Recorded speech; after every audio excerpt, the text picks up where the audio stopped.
अयोध्या के इतिहास में 6 दिसंबर की तारीख एक ऐसा दिन है जिसे हर कोई भूल जाना चाहता है। विश्व हिंदू परिषद और आरएसएस की कार सेवा का मुख्य उद्देश्य सांकेतिक कार सेवा थी।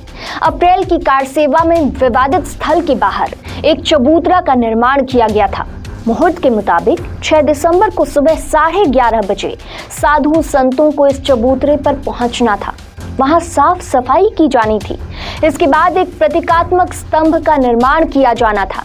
कार सेवकों को बैरिकेडिंग के बाहर से इस स्थान पर अक्षत, फूल और पानी डालकर प्रतीकात्मक कार सेवा करनी थी। सुबह 10 बजे करीब 150 साधु संत पूजन सामग्री के साथ उस स्थान पर विराजमान हो गए। उसी समय लालकृष्ण आडवाणी, अशोक सिंघल और मुरली मनोहर जोशी को लेकर एएसपी अंजू गुप्ता विवादित स्थल पर पहुंची। आडवाणी को देखते ही कार सेवक उग्र हो गए। उन्हें लगने लगा कि आडवाणी कार सेवा को स्थगित कराने आए हैं। उग्र कार सेवकों ने बैरिकेडिंग तोड़कर चबूतरा तक पहुंचने की कोशिश शुरू कर दी।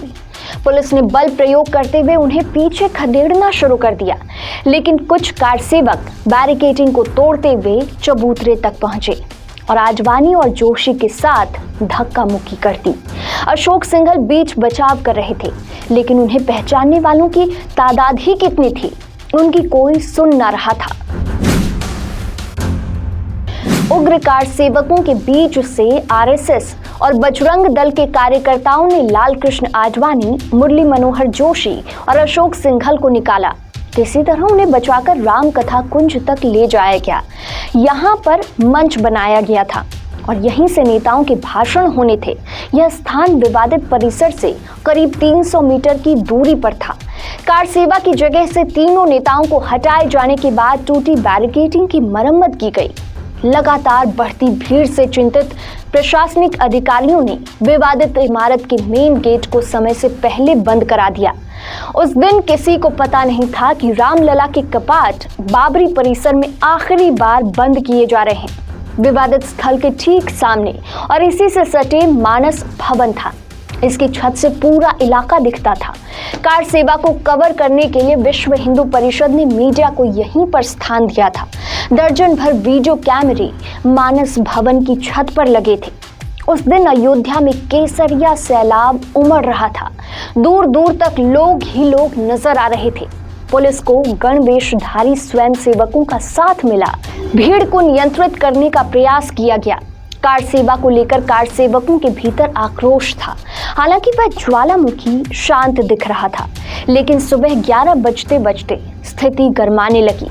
कार सेवकों का सैलाब बैरिकेडिंग पर दबाव बढ़ाने लगा। मीडिया के लिए रिजर्व किए गए मानस भवन पर भी कार सेवकों का कब्जा था। ऐसा लगने लगा कि छत पर जमा हुई भीड़ के कारण हादसा हो सकता है, तो मीडिया कर्मी वहां से नीचे भागे।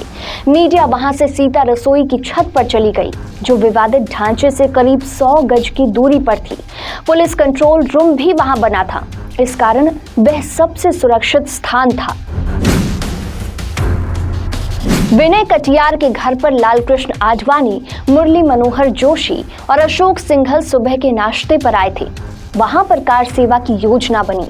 इसी दौरान तत्कालीन पीएम पीवी नरसिंह राव का फोन विनय कटियार को आया। उन्होंने तपाक से पूछा कि किसी गड़बड़ की आशंका तो नहीं है, सब नियंत्रण में तो है। कटियार ने पीएम को भरोसा दिलाया कि ढांचे से दूर चबूतरे पर प्रतीकात्मक कार सेवा होगी। इसके बाद लोग घरों को लौट जाएंगे। विनय कटियार के घर से तीनों नेता विवादित स्थल पर पहुंचे। सार्वजनिक सभा स्थल पर करीब 1 लाख लोग एकत्र हो गए थे। 30,000 लोग तो राम कथा कुंज के तंबुओं में रह रहे थे। राम कथा कुंज में भाजपा और विश्व हिंदू परिषद के नेताओं का भाषण शुरू हुआ। सभी प्रतीकात्मक कार सेवा की बात कर रहे थे। हालांकि सभी के भाषणों में आक्रोश का बिंदु विवादित ढांचा था। सभी नेता विवादित ढांचे को इंगित कर उसे गुलामी का प्रतीक बता रहे थे। भाषणों का दौर जारी था। दोपहर के 12 बज चुके थे। राम कथा कुंज के मंच से लालकृष्ण आडवाणी भाषण दे रहे थे। इसी दौरान शेषावतार मंदिर की ओर से भीड़ ने पुलिस पर पथराव शुरू कर दिया। पथराव से बचने के लिए पुलिस के पास कोई वैकल्पिक व्यवस्था नहीं थी। पीछे विवादित ढांचा था, सामने बाएं और दाएं खुला मैदान। पुलिस बचने के प्रयास में इधर उधर हुई। इसी बीच करीब 200 लोगों ने चबूतरे के पास बना सुरक्षा घेरा तोड़ दिया। वे आगे बढ़ गए। देखते ही देखते यह भीड़ राम जन्मभूमि परिसर में दाखिल हो गई। ऐसा होते ही चारों तरफ हड़कंप मच गया। शेषावतार मंदिर की तरफ से और लोगों ने पत्थरबाजी शुरू कर दी।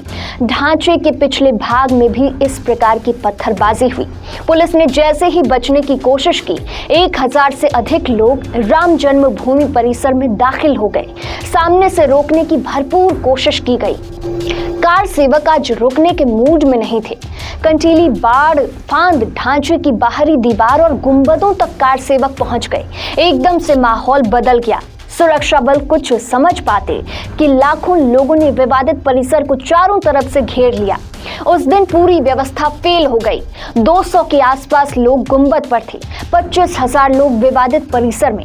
राम कथा कुंज में भाषण सुन रहे कार सेवकों ने जैसे ही इस घटना की जानकारी सुनी, वे भी विवादित परिसर को घेरने पहुंच गए ताकि भीतर घुसे लोगों तक सुरक्षा बलों को जाने से रोका जाए।